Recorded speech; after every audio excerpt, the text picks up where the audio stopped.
आपल्या निर्मला देवी चिंतामण दिघे आश्रम शाळेमध्ये प्रत्येक रविवारी न चुकता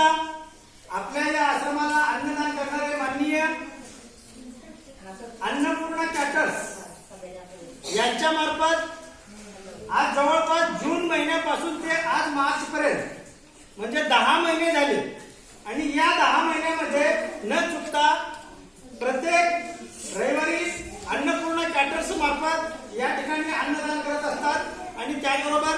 हे अन्नदान या ठिकाणी अथक प्रयत्न करून माननीय जाधव साहेब देखील फार मोलाची कामगिरी या ठिकाणी बजावतात आणि त्याचबरोबर माननीय मनोज सर हे देखील आपल्या या आश्रमातील विद्यार्थ्यांसाठी ते मदत करत असतात आणि आज देखील माननीय अन्नपूर्णा कॅटर्सचे मालक त्यांच्या मार्फत आपल्या या आश्रमाला अन्नदान करण्यासाठी या ठिकाणी पाठवलेले आहे।